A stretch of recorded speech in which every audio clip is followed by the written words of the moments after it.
Well, that was just insane. The DeVonta Smith Celebrity Softball game was lit, as Philly and Allentown showed out. Plus, one Eagles player offered a welcome to Philly moment, and I secured the package. Meanwhile, Nolan Smith was putting in work in Vegas along with Bryce Huff. And although Sidney Brown's back to full speed, why could there be a delay in returning, and could that mean a potential depth signing is in the works? Let's talk about it. But first, let's run it.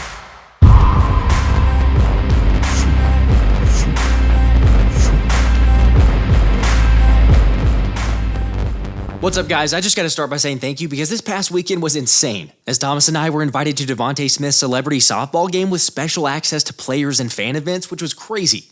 And after flying into Philly and then taking a quick trip up to Allentown, not gonna lie, but the turnout was just beyond what I was expecting. With nearly 10,000 people in attendance to watch Isaiah Rodgers, aka Lil Play Zay, put on a clinic for how to hit dingers, as the new Philly corner definitely made an impression winning the home run derby in a landslide. And while also calling it his welcome to Philly moment. So yeah, congrats to my guy for picking up the hardware after the dominant win. And also thanks to him because this white Eagles helmet is absolutely unreal. Like, I was hyped seeing it on TikTok when it was first posted, yet the fact that Isaiah signed this and now seeing it in person, videos don't even do it justice. By the way, remember to hit that sub button because we're giving this thing away as soon as the channel hits 75,000 subscribers. All you gotta do is be one of the first 75,000. Also, while we're talking memorabilia, congrats to Pete Faust for winning the Isaiah Rodgers signed jersey giveaway during the Friday night live stream, which I also picked up from Zay. Just make sure to message me on social media or email me. I've got a link pinned down in the comments along with a screenshot so I can confirm it's you and get it shipped out to you. Anyway, getting back to the game, Smitty's softball event was legit, although maybe a bit lopsided as the home team ended up winning 16-6. Thanks to 2 bombs from the Slim Reaper, including one that was followed up by A.J. Brown's moonshot and very respectful bat flip. Of course, my personal favorite Swole Batman highlight was the fact that after getting to meet A.J., he said he's a big fan of our shows and that we do really good work. Did we just become best friends? Yep! Okay, yeah, that was incredible, but for real though, also seeing you guys and being able to take pics and autographs and everything else was unbelievable. And shout out to Tucker, Cameron, Mark, Elisa, Kelly, John, Dustin, and several others that I got to meet during the event. Oh, it was also just AJ's birthday on Sunday, so what better way to celebrate than give away his jersey? Y'all know the drill. Do me a favor, be sure to hit that like button, and then in the comments section, type in Happy Birthday AJ, where I'll select one lucky commenter and subscriber to win any AJ Brown jersey of your choice via the randomized spinner during my next live stream. For the record, I'm about to be on vacation, so the next live stream won't be until July 9th, just for those wondering, but also be on the lookout for scammers. I'm never going to ask you to pay for anything. Okay, having said that and coming off this past weekend, I'm over the moon hyped for this season.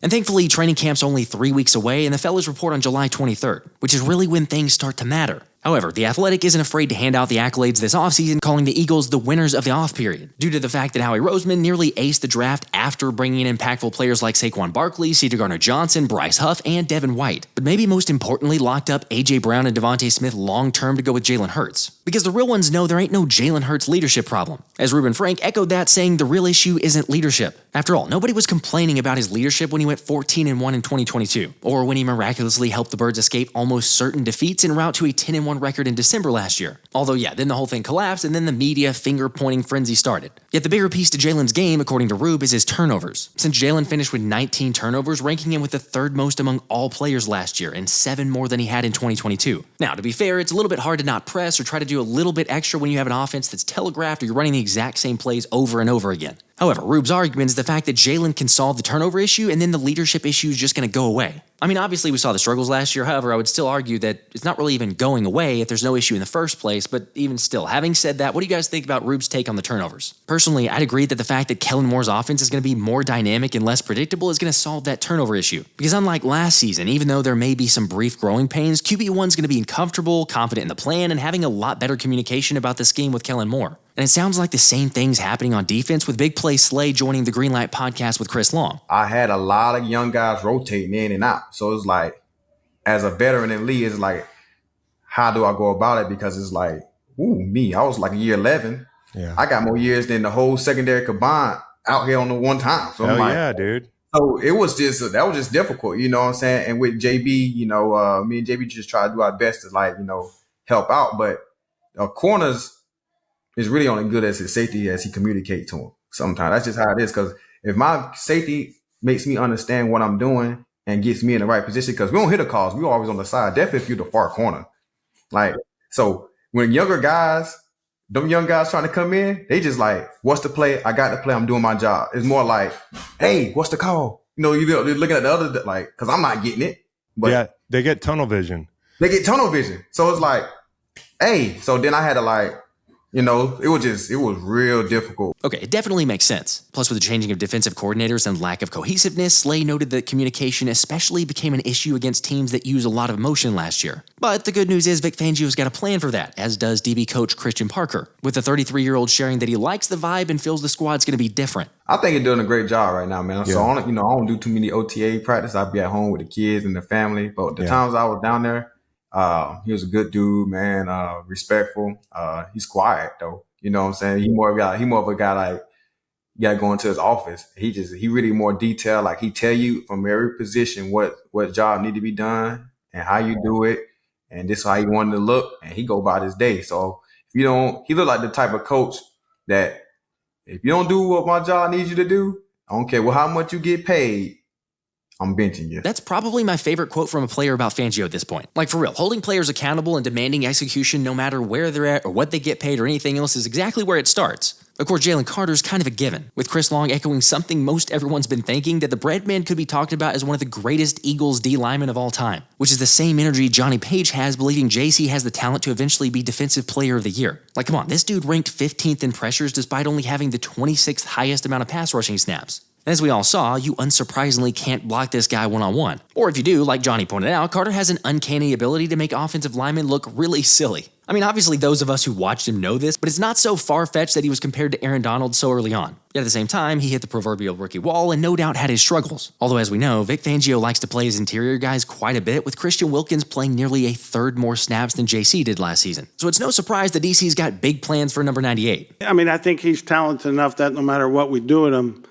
we'll be maximizing him. He's got to get in great shape, which I think he's off to a great start here, and so we can play him a lot. This dude's gonna feast, which is really why Dave Zangaro has JC listed as one of 5 players to make the Pro Bowl this season. But sure, that one feels like a no-brainer. However, the one that's gotten mixed reviews is edge rusher Bryce Huff, with Zangaro admitting there's some obvious questions about if Huff can play almost double his career high in snaps from last year, which is almost a guarantee from Fangio. Yet if he's able to play that amount while keeping up one of the best pass rush win rates in the league, then he's nearly an automatic lock to make the Pro Bowl. Again, a long way to go, but you can't deny the potential, and it's also great to see him putting in extra work this past weekend, as he and Nolan Smith attended the NFL Sack Summit in Las Vegas, hosted by Cam Jordan, Von Miller, and Max Crosby. By the way, if you're not completely familiar with the event, it's basically an annual get-together where select rookies and vets get together to share knowledge, tips, techniques, and build relationships while participating in on-the-field drills and film analysis. So yeah, never a bad thing. Plus, it was Nolan Smith's second year in a row to attend the summit. And just like BG said on a recent interview, don't be sleeping on Nolan. Thomas knows that I'm going to ask this question because before I was already like, I've got to ask this, but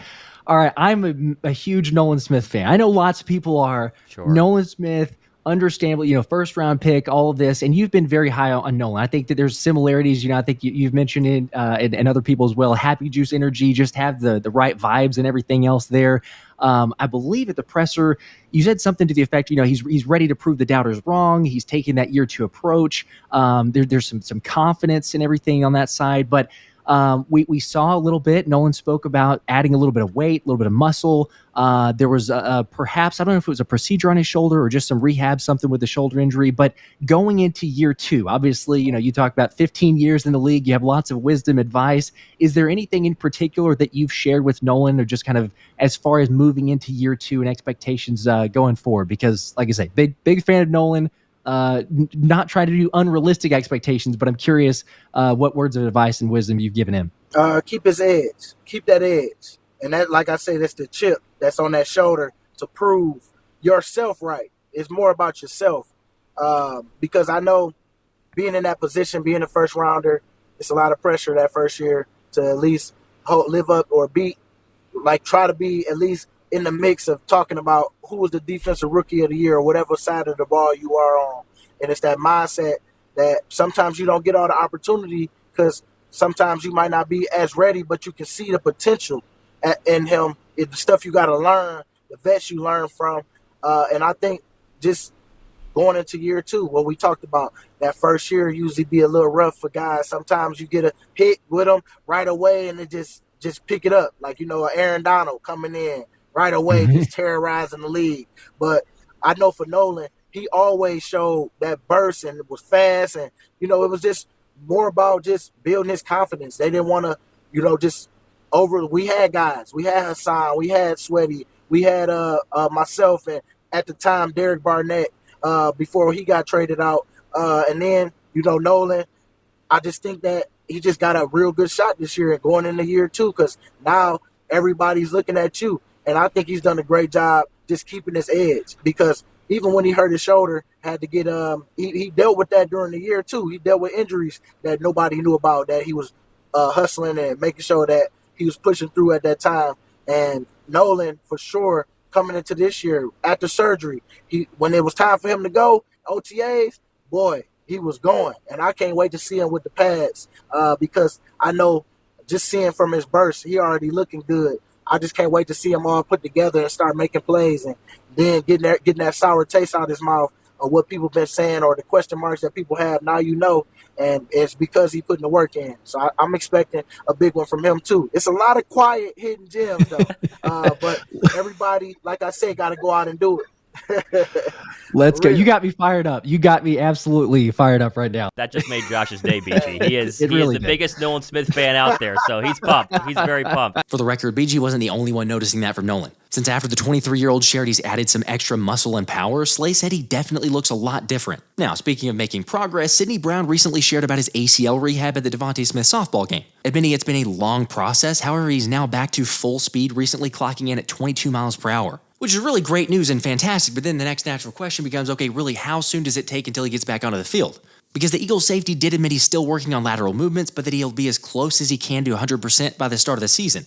Yet unfortunately and understandably, Brown also shared that the return will ultimately be up to the doctors, so there's some uncertainty about whether or not he'll get the all clear by the start of the regular season. Of course, I'm with you and just about everyone who wants to see the 24-year-old back in there. Like Isaiah Rodgers said, the dude's a baller and quite clearly showed he's going to be a great player.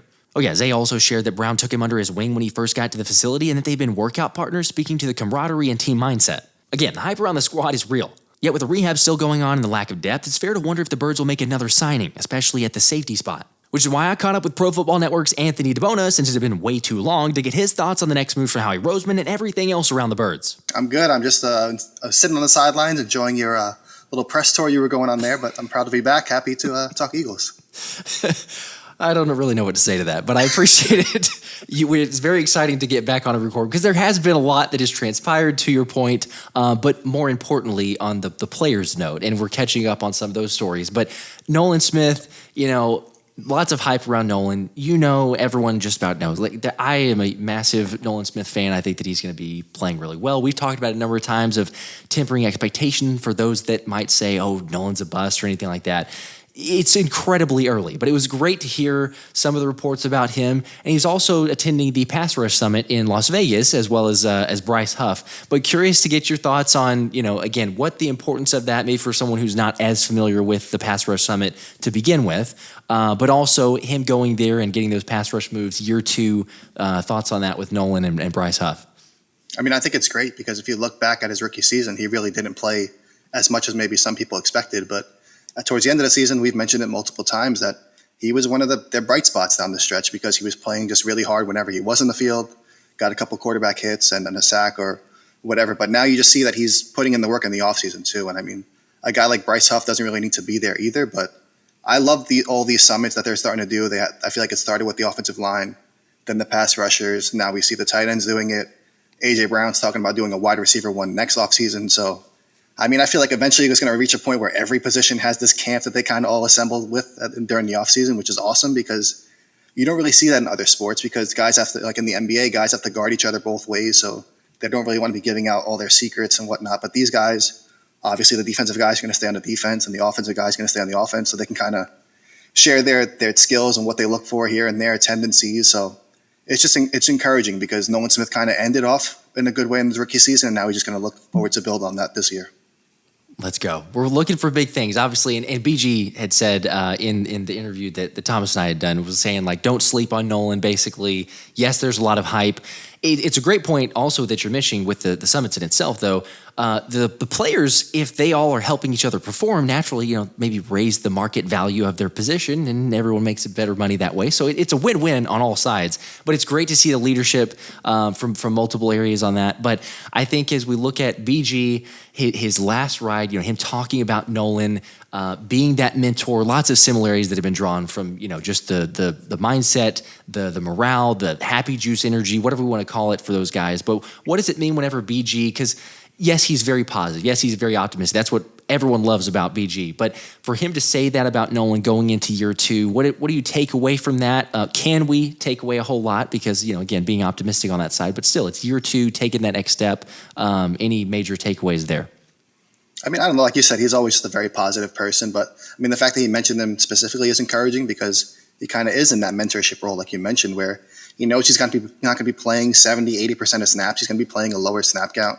And he literally said that he kind of wanted to come back because he wants to be that leader and teach these guys and kind of lead them in the right direction. So we already said, like you mentioned, Nolan Smith kind of has that leadership potential too, where he can be a team captain down the road because he has that mentality where he kind of, like with the pass rush summit, he doesn't really have to do this, but he's taking the steps necessary to kind of bring his game to the next level. And we've talked about it in previous episodes where he may not play a majority of the snaps either, but the fact that he's kind of working towards that. And there's a very good chance down the stretch that maybe him and Bryce Huff are the top edge rushers because who knows how Josh Sweat's going to fit in like a 3-4, and Brandon Graham's not really a great fit out there either. So those might be their top 2 guys on the outside of Zach Bowens playing inside linebacker. So it wouldn't be much of a shocker. So it's kind of encouraging to see those 2 specifically working together at the Pass Rush Summit too.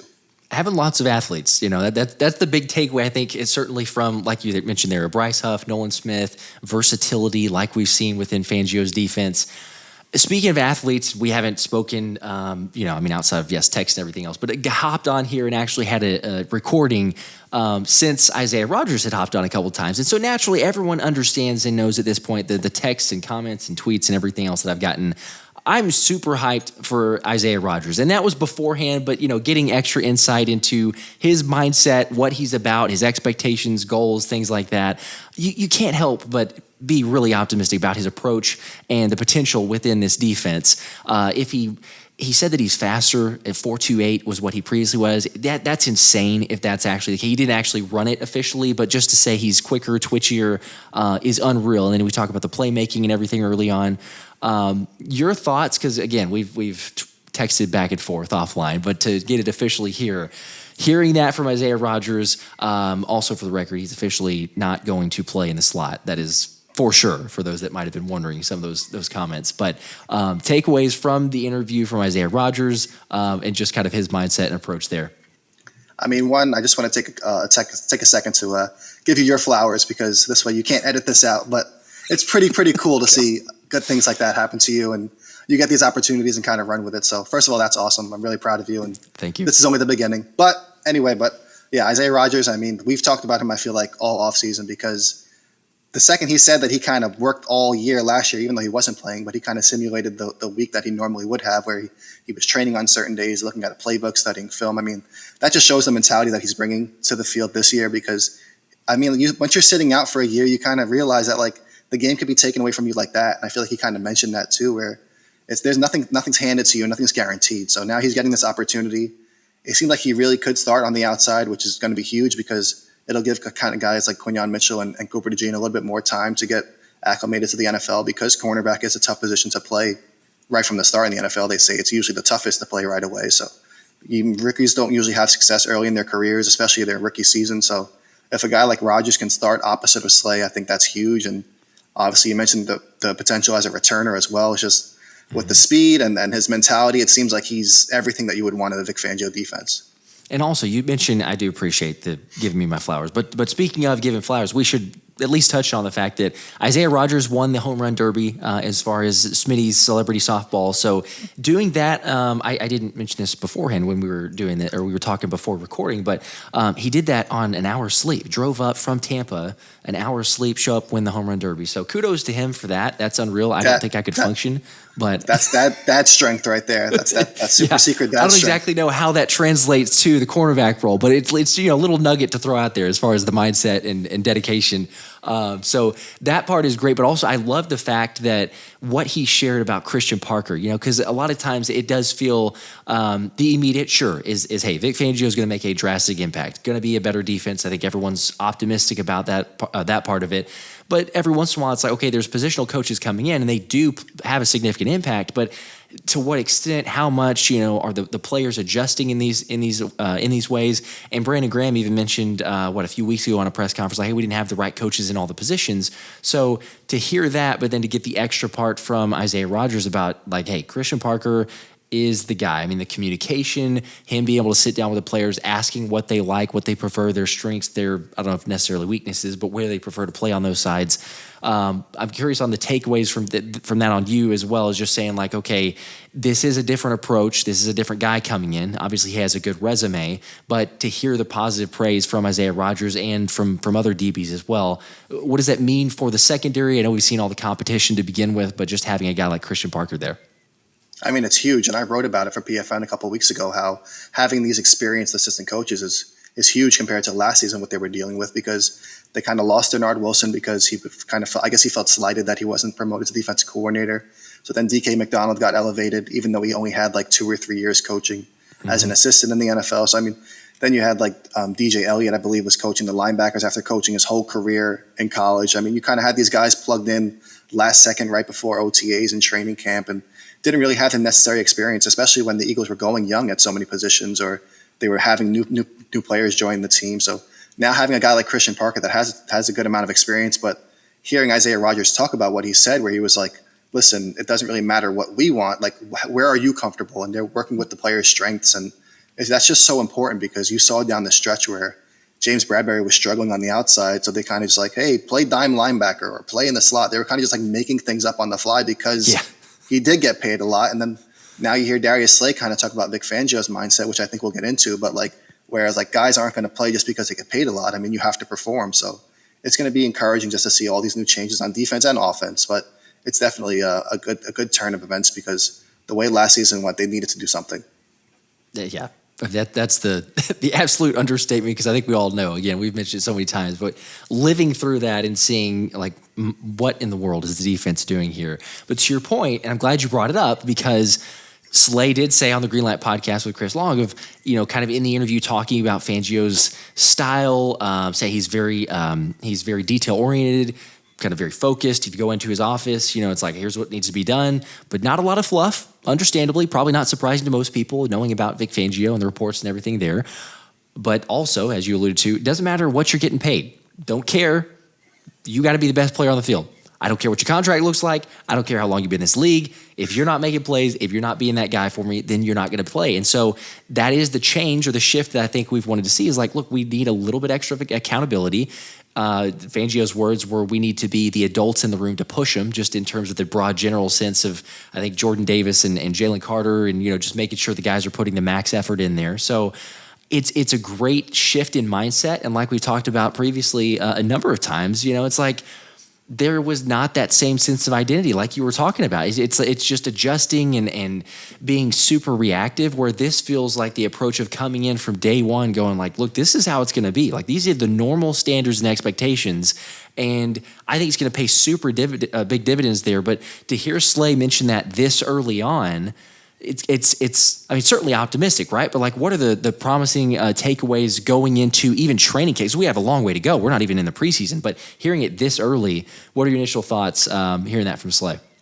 I mean, it's super important, because I feel like every episode we recorded of like a game preview last season was like, what's this team's identity? And like, who's calling the plays on defense? It's like, now we know like Vic Fangio is going to have these expectations, and you're literally hearing it from one of the highest paid players on the defense talking about, hey, it doesn't matter how much you're getting paid. If you're not performing, if you're not doing what they want, you're not guaranteed to see the field. And I feel like last season you kind of saw guys like Josh Sweat and Hassan Reddick who stayed out there, played a ton of snaps, but there were a lot of people that questioned like if they were doing their run assignments right, if they were filling the right gaps, if they were holding the edge, if they were kind of a little bit too pass rush happy. And then you kind of saw Nolan Smith kind of get a little bit more snaps down the stretch, where maybe with Vic Fangio, they kind of make that adjustment earlier if these guys, no matter what they're getting paid, if they're not living up to expectations or doing what he wants. So, I mean, it seems like some players in Miami didn't like that, but there are also players that talk highly of Vic Fangio. But considering how last season went, I feel like this is kind of what the team needed, because they just had no sense of direction last year on the defensive side of the ball, with the changes at defensive coordinator, no identity, and guys moving all around. It was just a mess. The hype is real at this point, for sure. And because, like you said, it was a mess, and we see the change. We got to hear the difference, the semblances of what we're going to get. Naturally, I mean, we're barely into, I guess, barely getting into July here. So we still have like 3 weeks before training camp, July 23rd officially. It's going to feel like a very slow crawl, I think, for everyone, especially these last couple weeks here before we get into it. But yes, it's promising. We will eventually get there, and then the camp battles start happening and taking place. I did at least appreciate, going back to Slay for a second, his willingness to not making excuses by any means or not discrediting any sort of play, but saying like, look, sometimes the way that the cornerback position is, and especially within specific schemes, you're only as good as your safety is. And he's alluding to the fact like, hey, we had some younger guys, we had injuries, lots of rotation, and then also, as you were talking about a second ago, Desai trying to figure things out, and then Patricia gets in there. It's like, well, we're going to change this up here. So there's never any consistency for one, let alone then that mindset, that identity, and all the other sides there. But Slay mentioning, hey, you're only sometimes as good as your safety. I'm curious because, hey, C.J. Gardner-Johnson, good. Everybody loves the signing. We're very optimistic. That's fantastic. Reed Blankenship has made plays at times. I can't recall the last report that came out, but it's like, hey, maybe this is better because he had moments. He was potentially going to or trending towards a Pro Bowl last year until he wasn't, but it was early on that took place. But safety play now, we got better DBs. There's not I don't think an argument even there. You got better DBs or cornerbacks as far as that's concerned. But for safeties, how are we feeling about C.J. Gardner-Johnson, and I'm just inserting Reed Blankenship for right now, as opposed to what anyone else may want to believe. But we'll just say that for right now. Those two, how are we feeling? I mean, I feel like if they're both healthy, I feel like that's a perfectly fine starting duo to go with. It's just you got to worry about the depth behind them because Sidney Brown, who showed flashes last season, he's coming back off the torn ACL, and then behind that, you don't really have much. I mean, you have Andre Sam and you have Mekhi Garner, who's not really a full-time safety. So, I mean, that's why I kind of wrote about the potential free agent targets, which I think we'll get into. But you have kind of a couple options out there that have experience in Vic Fangio's defense that can kind of come in, maybe not for the veteran minimum, but maybe a little bit more with incentives to earn a little bit more with playing time. But I think you kind of feel a little bit more confident in the group as a whole if you bring somebody like that in. But I mean, it's just I feel like they're in a good shape because I think CJ is better than Kevin Byard was last season. I feel like that's a given, but. I don't really know if you want to move him into the nickel much. I feel like just kind of leaving him at safety with Reed Blankenship is the best way to go. And then Sidney Brown, I feel like a solid player behind them, kind of a special teams player that can also come in as that third safety or a dime linebacker. But it also depends on his health, like I said. But then after that, it gets real shaky. So we'll see what happens. And I think Howie Roseman's probably going to make another move sometime before training camp or during training camp once he sees how it all shakes out. Yeah, I was going to ask, are we trusting Avonte Maddox, no offense to Avonte Maddox, to stay healthy and or shift into the safety spot, a James Bradbury, an Andre Sam? That's where it feels like right now. Yeah. If I was to say your fourth safety, and I know it's back up and people are like, oh yes, to your point, if Reed and CJ stay healthy, it's a moot point, no one worries about it. But this is the NFL, and the way that Reed Blankenship played, and certainly the way that C.J. Gardner-Johnson's not afraid to lay a hit on somebody, it's a certainly concern. I mean, literally all three of those players missed time last season, right? So it's not like it's just a far-fetched thing to think about. Well, can they play 17 games and go uninjured? I don't know. That's the concern to me. So, when you talk about potential targets, and you brought up there the fact that either there might be a signing done before we get to training camp or even in training camp once Howie sees it's being shaken out. I've got a link in the description, by the way, people that are checking this out, but Anthony DiBona, Pro Football Network NFL analyst, link in the description to those potential targets. But let the people hear it. Potential ideas, why it makes sense. You had kind of the top 5 possible acquisitions for free agents out there, but for the Eagles, I guess who and why in that scenario should they be going with? I mean, obviously the name that everybody wants is Justin Simmons, but I feel like he's just going to want more of an opportunity than what the Eagles can provide because I don't know if they're going to say here's a starting job, but I feel like there's other teams that need help at safety a little bit more than the Eagles do currently. So, but another guy I mentioned that has experience with Vic Fangio also at safety was Eddie Jackson, who I feel like is kind of a more realistic target if they want a depth signing because I think he might be a little bit more willing to kind of take that third or fourth safety role and kind of see what he can do because he's kind of on the downturn. He's not a recent All-Pro like Justin Simmons is or something like that. So I think that's a little bit more of a realistic target. I don't think he's going to have as strong of an eventual market as Simmons is going to have either. And then the other 3 guys I had sticking on defense, Brian Monet, nose tackle from the Seahawks, who's also recovering from an injury, didn't play all of last season, but has experience in Seattle with Clint Hurts. So that kind of connection helps. And the Eagles don't really have a true nose tackle behind Jordan Davis. So if they do want to bring somebody in to kind of play that, then he could be a guy they look forward to. And then I know nobody wants to sign an old guy, but the edge depth is a little shaky, but Justin Houston is still out there. And he's an older player, but just 2 years ago in 2022, he had 9.5 sacks for the Ravens. So, I mean, if he's a guy you're bringing in as your fifth edge rusher on game day or something like that, and when Miami was dealing with all of their injuries on the edge last season, they signed him late in the season. So, I mean, he worked with Vic Fangio for a little bit, so maybe that kind of ties into it and they give him a shot. Or he might want to just retire and call it quits, who knows. And then the last name, jumping over to offense, which I feel like the Eagles are kind of set in most spots, but Connor Williams, who played offensive line under Kellen Moore in Dallas, and then he played in Miami, but he's played center and guard, started at both, played at a high level at both positions. He's also recovering from an injury, so that plays into everything. But if he's kind of willing to settle on like a higher paid backup spot to kind of add insurance for Cam Jurgens and Tyler Steen, I feel like it kind of makes sense, especially with his connection to Kellen Moore, but he might be looking for a guaranteed starting spot somewhere else. Okay, there you go. Some potential options, and this naturally feels like the appropriate time to insert the, regular Anthony DiBona percentage predictor that we're going to put on.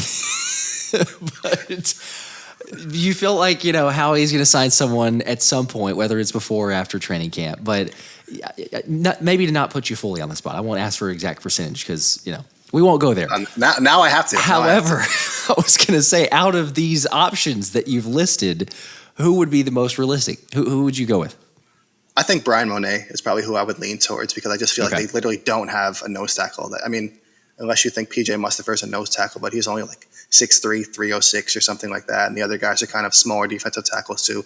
Even your guy Gabe Hall is not really a nose tackle. So I don't know if you want him there, kind of like two gapping in the center of the defense. So I just like Monet, especially given he spent his whole career under Clint Hurt in Seattle. So I feel like that tie is just so obvious that when he is eventually recovered from his injury, that's obviously the key factor here. But it seems like a perfect fit. I lied. I'm going to put a percentage on one of these. Since you mentioned Gabe Hall, I've got to, because even though, yes, I don't want him to play nose tackle, but that's my guy. I wanted to make the roster. Percentage update, as of for this recording, beginning of July. What's the percentage Gabe Hall makes the roster? I'll go with 70% chance. Okay. I will gladly take that. Maybe a little high, but I just feel like 70. I in my original roster predictions, I had him and Moro Ajomo as the backup defensive tackles. I don't know if Mustipher really has the upside that those two have, especially like athletically. So I can see them easily keeping those two over the other guys that are kind of less versatile, can't really play them all along the defensive line and see what they have. I just feel like long term, you kind of want to keep those guys that have a little bit more upside as depth options. And I don't know if you can risk Gabe Hall kind of putting him on waivers or trying to move him to the practice squad where you could with probably Mustipher. So I think that's kind of something you have to look for also. Well, that I'm a big fan of that. So yes, but 70%, I will gladly take that right now. Heck yes. And as I've said before, like we might be able to. It's kind of stalled because of the other interviews and everything else, but it's not improbable that we could have Gabe Hall for an interview. So stay tuned on that, especially with these 70% odds. I've seen a lot of other to your credit, and everybody's got NFL, or Eagles 53-man roster predictions. They're all different. So, some have certain guys on the bubble, others are for sure locks and everything else. So no one knows for sure, and no one's going to get it perfect. But I do appreciate the fact, as you know, Gabe Hall, you were high on, because I've seen some others that it's just immediate. And I understand Marlon Tuipulotu too, if you want to go there with just some experience. He's already been on the team and all this. But I'm like, hey, there's lots of potential with Gabe Hall. And to your point, if he gets waived, there's just him, and I'm not going to put him up there with Johnny Wilson. So just let me clarify that for people that are like, you're saying, he's like a Johnny Wilson. But still, like the uniqueness that you talk about with a player like that, there's no way Johnny Wilson's going to get waived. Even though there's a few out there that I'd seen of roster predictions saying like, maybe he's not going to make the roster.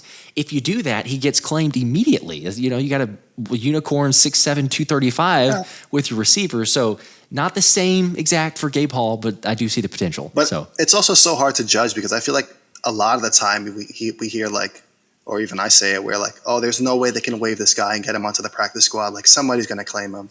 And then almost every year without fail, it's like, wow, they were actually able to get him back on the practice squad and nobody claimed him, because a lot of the times, like a lot of these teams, they just like they're so focused on bringing back these guys that they already been working with for 4 or 5 months or whatever of the offseason. So like they're kind of so like I guess invested in those guys that they don't really want to take a chance on other guys. So you never know. You can be able to sneak guys through, or it can be like a Christian Ellis kind of situation. I mean, granted that was during the season, but you saw a bunch of teams put in a claim for him. So you never know. Yeah. So that's the risk of putting a guy out there, because you really kind of just lose control at that point. Yeah, especially whenever the teams have a certain weakness, and what was it? It was like 9 teams or something like that. Yeah. They claimed Christian. It's not a great sign when you have that. If it's like 1 or 2 that put in a claim, you're like, oh, okay, we almost got him. You got that many that claim a dude, you're like, okay, we made the wrong decision. As Sirianni admitted, I can appreciate at least he had owned up to his mistakes. That was not a good play.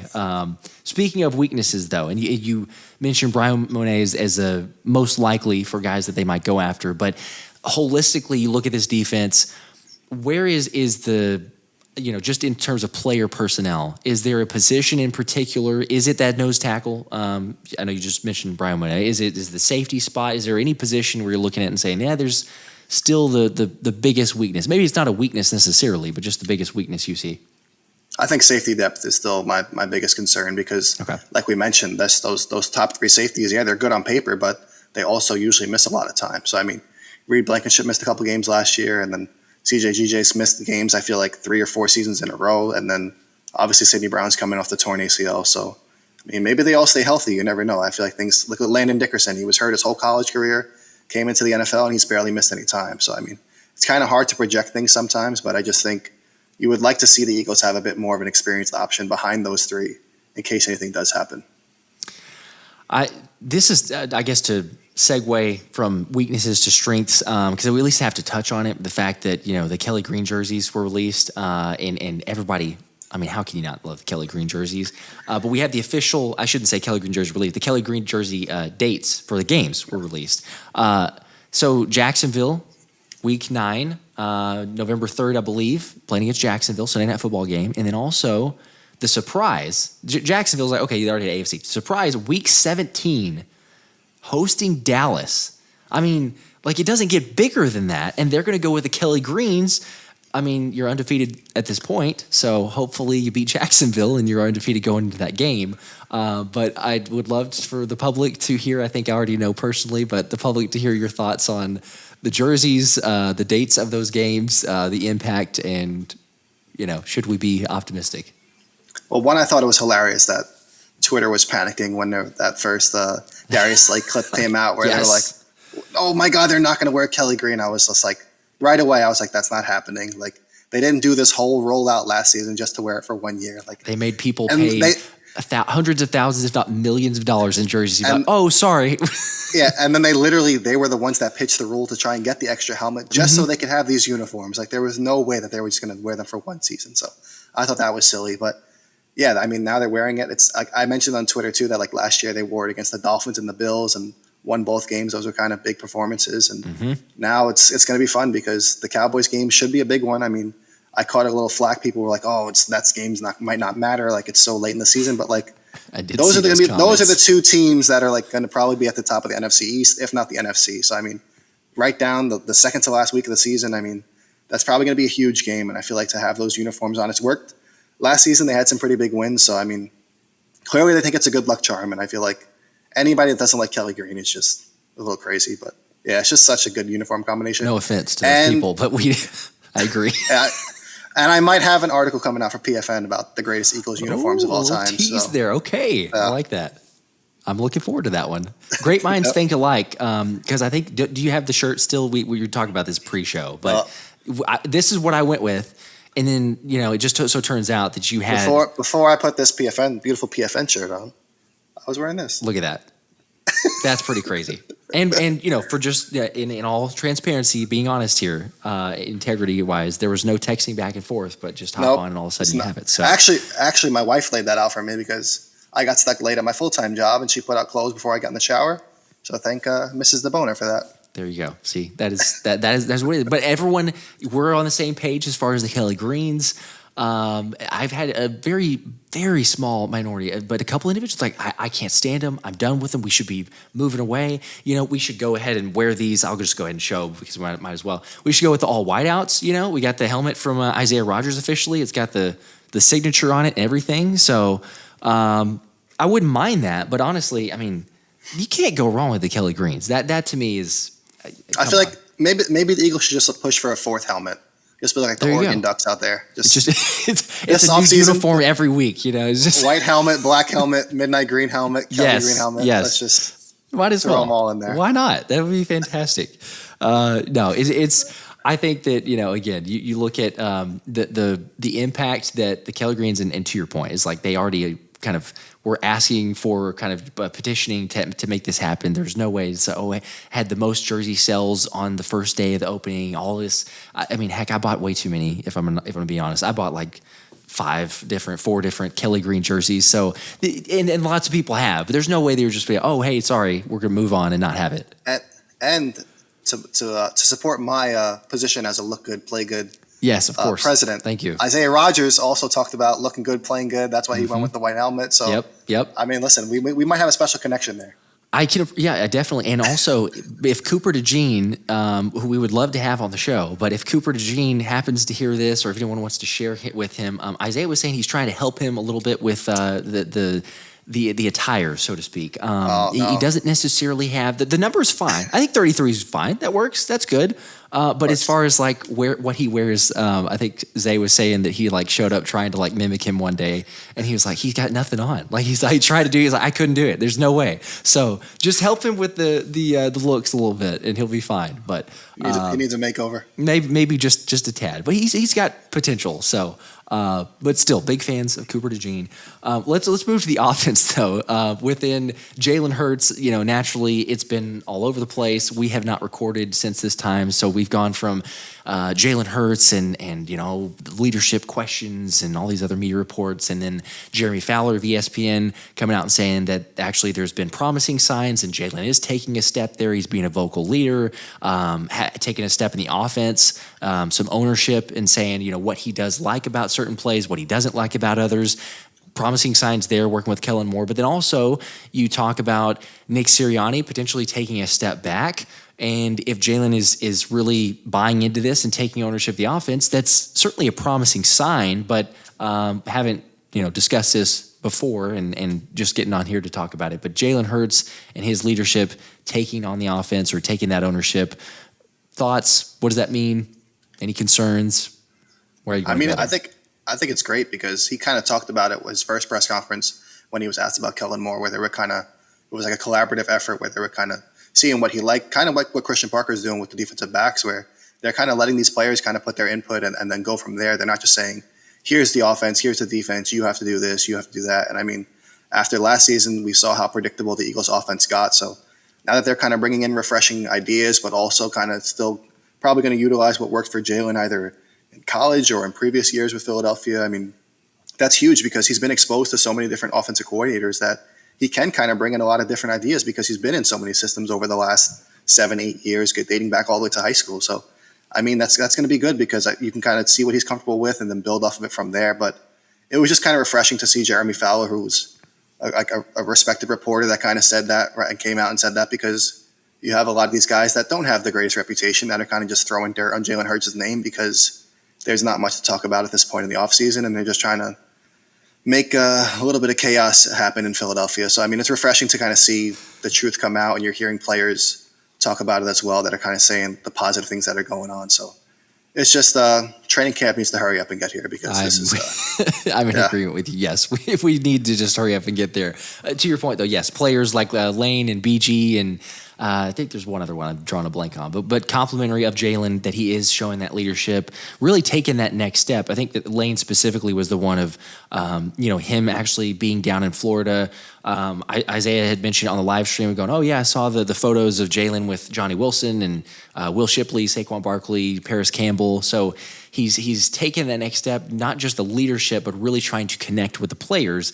And, again, depending on who it is and trying to call out Jalen and making it bigger than it is as far as the leadership deal. But he's showing signs. You're actually seeing pictures and videos and everything on that side. But I'm curious more so with the rookies because they're hanging out with Jalen and getting those extra reps. But with Johnny Wilson, Will Shipley, what does it mean for them? And then also, I guess tying it in with Jalen certainly because he is showing that leadership and taking extra time with him.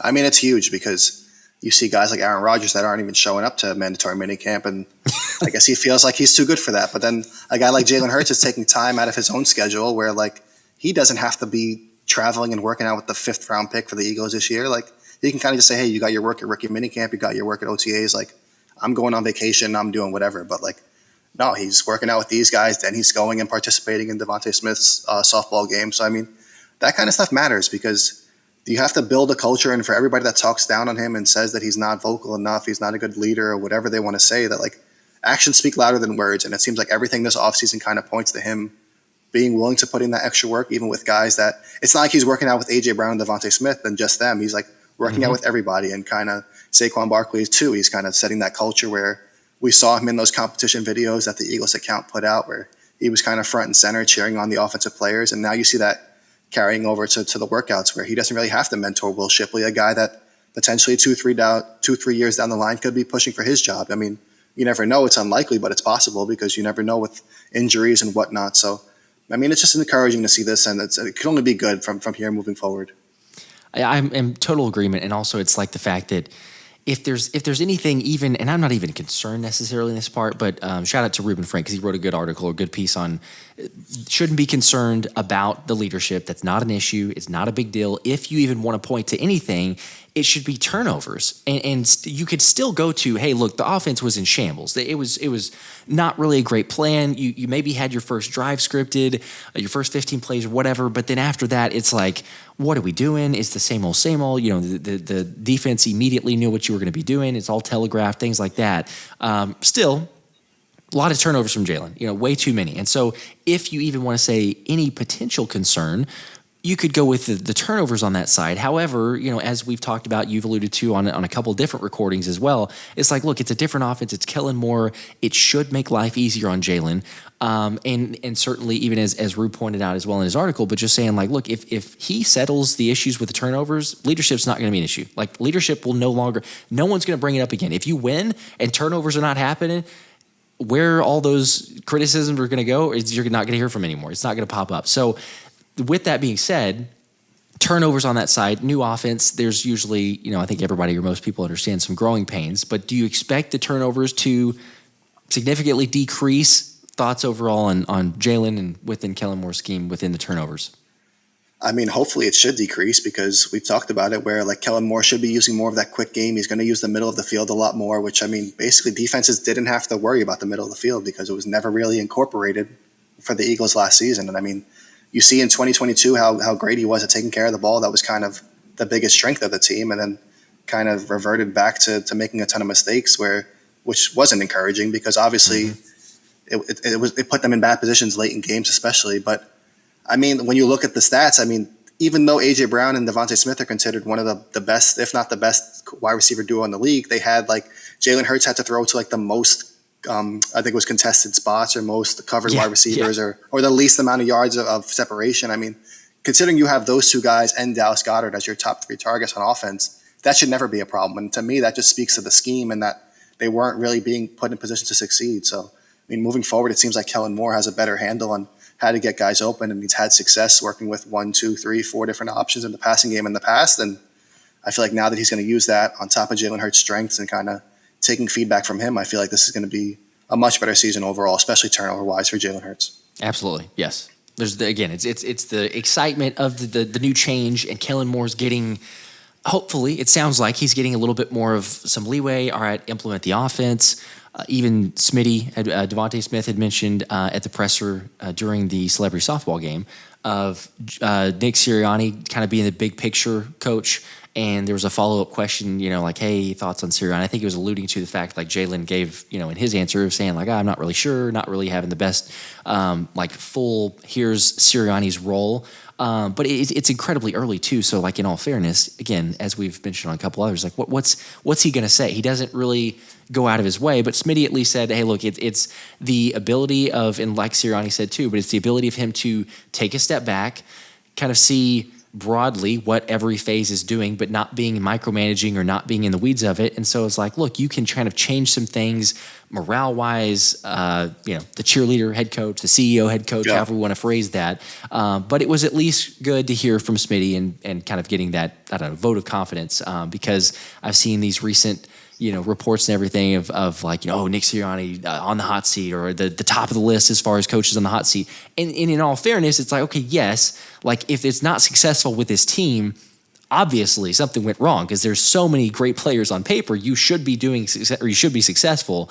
But just thoughts on that within Sirianni. I know we mentioned the Jalen and sides on that, but hearing Smitty, or at least getting his take there, overall in Sirianni, were we expecting him to be, because the players seemed to like him, you got to say they at least speak up for him from time to time there, but expectations from Sirianni, positives, I guess, from hearing from Smitty.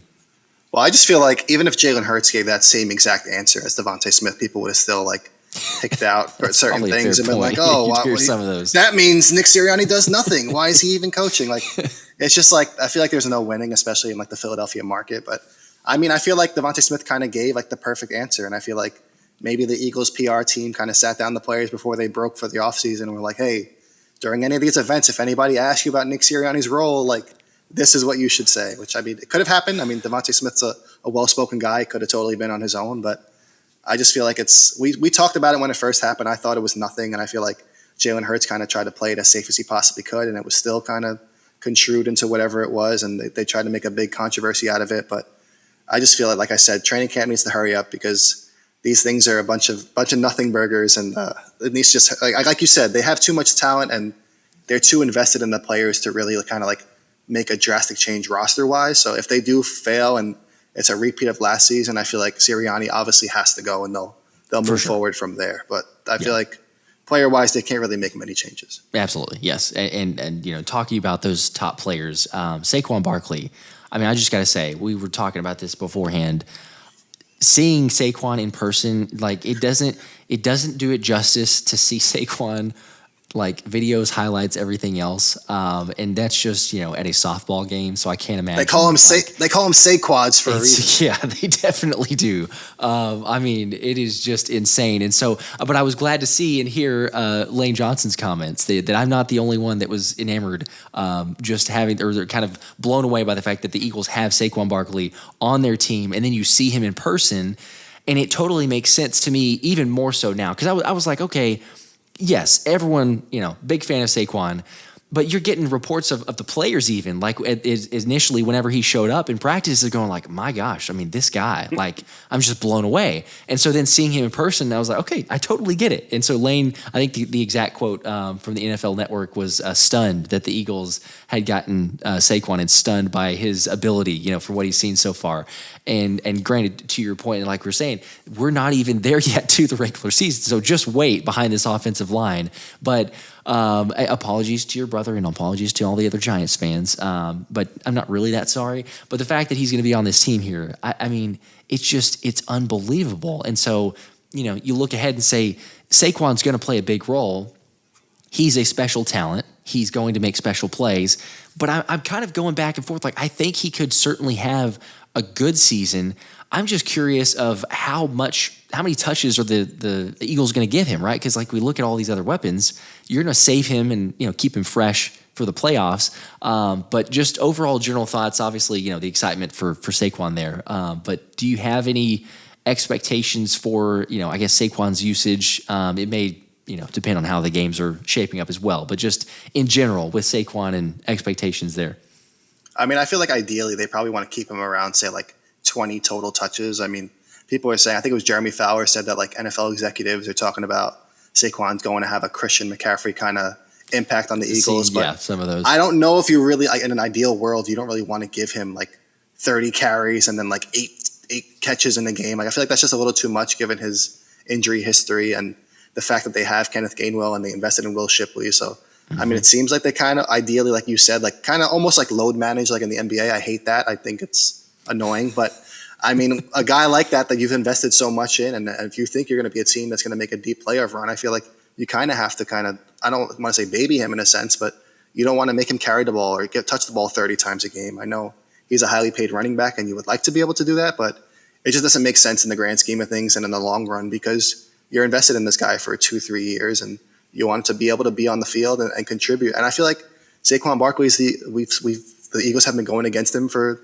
4 or 5 years. They've seen how explosive he can be, where he can have 10 rushes for just 30 yards, and then all it takes is that one 70-yard carry or 70-yard catch and run for a touchdown. And next thing you know, he's averaging like 10, 15 yards a touch. So, I mean, he has that explosive ability where he doesn't need to have the ball 30 times a game. And I feel like ideally they want to keep him in that 20-touch range overall. Yeah. Complete game changer. Like you said, it's just that it's the potential ability. It's that one play. Defenses can't key off of really any specific area. And so, that's where it's like, I don't think or believe that it'll be maybe the Christian McCaffrey type of touches, but when he is used, it's going to be totally different because of the ability that he brings on the field. So I'm excited. I am, so ready for the season to get here. Everybody say it, but it's like fast forward to September already. I know that training camp's important. I know preseason is. Lots of guys trying to make the roster, so tons of competition. But having said that, to put you on the spot because we're getting closer to training camp and trying to get there on that side. But as of today, and we may have already talked about some of these players, but as of today, if you were going to go with a surprising roster keep or a surprising guy to make the roster and then one surprising player to not make the roster, one surprising cut, who would those two players be? I mean, I feel like this is kind of a cop-out because it just goes back to my initial 53-man roster prediction, but I still kind of feel the same way, and it's both spots are going to be at cornerback because I just feel like they're so talented there that it's going to just be tough decisions there. But I think they're going to keep Tyler Hall. I know a lot of people kind of have him being cut because he doesn't make a ton of money or whatever, but I mean, I feel like you need an option behind DeVonta Maddox in the slot. And I know Cooper Dejean is kind of somebody that people want to put there, but he really hasn't played there. And Tyler Hall has, and he's played in the NFL 500 plus snaps and looked pretty damn good doing it. So I feel like the fact that they invested in him in free agency after they hired Vic Fangio kind of speaks to how they think about him. And then my guy that's going to be probably a surprise cut is Eli Ricks. I mean, he was with the third or fourth string team during OTAs and didn't really look too good there either. And I feel like if he's kind of struggling and the only real chance that Vic Fangio gets to get a look at him, obviously preseason is going to play a factor, but he was inconsistent last season as well towards the end. He showed some flashes at times, but granted he wasn't put in the greatest position either. But I just feel like they're going to kind of want somebody with that slot versatility, and I'm not really sure that's a fit for him. So I think unless he really shows out on special teams or if they go with 8 cornerbacks, then he could stick around. But if they're keeping 6 or 7, I'm not sure he'll make the cut. I'm pretty much in agreement. Yeah, it's like you go back and forth because yes, there's so many corners, and there's going to be guys that are going to be picked up by other teams. They're going to not make waivers. I know we said that about some other positions, but it just feels inevitable that there's going to be cornerbacks that there's not a chance at all that they're going to be able to sneak onto the practice squad. But yeah, I mean, you look at Eli Ricks. To your point.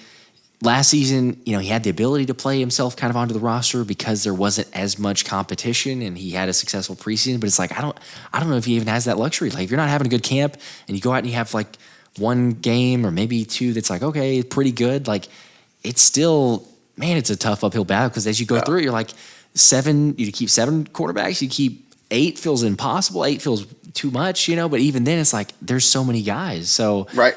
Just right now, I have them at 7 cornerbacks. I would say probably Slay, Isaiah Rodgers, Quinyon Mitchell, Cooper Dejean, Keely Ringo, Avonte Maddox, and Tyler Hall. And the only reason even keeping that much is because we've seen Avonte Maddox kind of work at safety. So he would kind of be that extra safety while also being a cornerback. So I could see them kind of going heavier at corner and then a little lighter at safety. But who knows what happens between now and then. Yeah, that's going to be one of the big battles. I think probably the biggest as far as look at the competition and who's going to win out there. One of the losses, I guess, for the NFL necessarily is the NFL Sunday ticket deal. And I feel like we at least have to mention that because it's been over the news and people talking about it and somewhat aware, but maybe not as much. And I've got a link to one of the articles that you discussed on it as well. But just for people that may not be as familiar, so there was I believe, like a $14 billion initial settlement that got thrown out there. But I'm curious of where that exactly is, how it maybe affects or potentially affects some people, and what you can enlighten everybody with. Yeah, so there was a class action lawsuit against the NFL because Sunday Ticket, I think the lawsuit was initially filed in like 2015 or something like that. Then it was dismissed. Then it was brought back. Then it was dismissed. Now the NFL lost the case. I mean, supposedly they're going to appeal it, and it might be a long, drawn-out process before anybody sees kind of any money. But people basically claim that the NFL kind of limited their access to the games by only having the service on DirecTV at first. And then they also, so basically a bunch of people paid for this package to watch certain games. And then sure enough, the NFL, because they love money like anybody else, they started selling out-of-network games to specific networks, which kind of people would have had access to it without the Sunday ticket. So now they kind of feel like they paid this premium for a product that they didn't need to pay a premium for. So now the NFL is being sued for a ton of money, and it could be potentially tripled depending on how the court rules it too. So, I mean, now we'll see maybe an appeal process, but I think they were saying something like if it does go through and they end up paying everybody out, that like each NFL owner is going to have to come up with like 400 or 500 million to pay. God. And a lot of these owners don't have that kind of money to like shell out. So now people are saying like that might cost like NFL executives and like people that you don't even really see day to day, that like it might cost their jobs because now they have to save money here and there and they're losing. So the impacts of this thing might be crazy. I mean, it's not going to impact rosters, but like you might see scouts losing their jobs. You might see, it's unfortunate, but it's crazy. Hopefully, yeah. Hopefully that is not the case. Not wanting anybody to lose jobs. But understandably, it's like if the NFL was in the wrong, then someone's got to pay for it there. It's just, it's a trickle-down effect. And then to your point, it impacts people that really had they weren't in the wrong. They weren't the ones making these decisions and actually doing it, but they may be hurt by it. So hopefully that's not the case. Not that this is really what happened, but Jeffrey Lurie trying to sell a minority stake in the team, he covered the losses there. He's just trying to get a quick 500 million. Yeah. But no, I'm not saying that he was aware or anything like that. So for people that are it's complete, just throwing that out there. But no, I don't know. You might all these interviews, you might have sources within the organization. Well, yeah, let's make sure then for sure this is not a source. This is not credible. So because someone's going to take it and run with it, so be careful on that. It's cut that out. Yeah, maybe cut that one. So just to make sure no one's like, "Oh, hey, did you hear? This is what's actually going on." Like, no. Oh my gosh. But no, it has been way too long to hop on here and record. So it's a blast as always. I appreciate you, and I'm sure that everybody are. But just in case not, make sure to follow Anthony DiBona on Twitter at DiBonaPFN, Pro Football Network NFL analyst.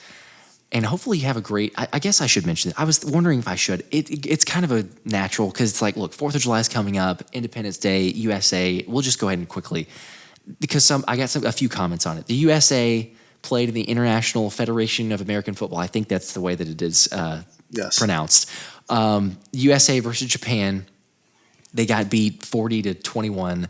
And then there was a furthering of that. They played in the bronze medal match and lost to Austria. So the people are wondering what's going on. I mean, Anthony, can you make sure that people understand American football, I should say U.S. football dominance is not going anywhere in terms of the youth? No, so I actually had to write about this for PFN because it was such like a trending topic after that. Oh, yeah. That first result came out. So I ended up doing some research on it. There's really not a lot about it out there, but it was kind of interesting because over the years that the U.S. was dominating it, and now they've kind of put restrictions in. There's no real specific rules out there, but they've kind of limited who and how they can play for the U.S. So that kind of gives the other countries obviously an advantage. So now you're seeing the U.S. kind of struggle, but there have been some NFL players, Jonathan Taylor, Chase Young, Kenny Pickett, that have played for it over the years in the past. So I mean, I don't think anybody like that was playing for them this year because to get smoked by Japan and Austria isn't the greatest look, but who knows? I mean, we'll see how future years go. But yeah, they definitely kind of don't panic. America still dominates American football. Okay, that's good. It's just the rules were put in place to kind of make them level with everybody else. Okay, good. All right. We rest assured because immediately, not as aware and understand, because I was the same way. I first saw that and I was like, what just happened? Like, what? I need more clarification on this. But then, some other people took it as drastic, just going like, oh my gosh, we're done. Like our dominance, it's coming out of nowhere. So it's like, all right, just be forewarned. It's not near as big of a deal. There's restrictions in place. It's like a handicap for everybody with football. But we're good to go. Appreciate you again as always, though. And everyone have a happy, safe 4th of July. If you're doing the fireworks, just be careful. We've seen some crazy stuff go on. So, but yes, appreciate everybody as always. Appreciate you. Hopefully you got some good. I don't know if you're doing a hot dog eating contest or anything like that, but there's might be an open spot. I don't know if Chestnuts is he out? Did he get? He had the sponsorship with. He's doing the whole Netflix thing this year. Yeah, so September or something like that. Hey, I work right by Coney Island, so I might have to. You just swing by and eat 70 hot dogs in 10 minutes. Hey, I'll try. 77. Let us know if you do. Look out for Anthony. So look for the guy just vomiting everywhere. Yeah. Oh God. No thanks. I'll pass. There you go. No, there's no way I could do that. It's inhuman. Speaking of athletes, but it's very impressive. But all right. Anyway, this was too much fun. I could carry this on for like another hour easily, as everyone can tell. But appreciate everybody. Make sure you hit the like button, subscribe if you're not already. Once we get to 75,000 subs, Isaiah Rodgers signed helmet, giving it away. This is it. It's crazy. It is absolutely legit. So make sure to do that. And y'all have an awesome, safe 4th of July, as I said. Until next time, go Birds.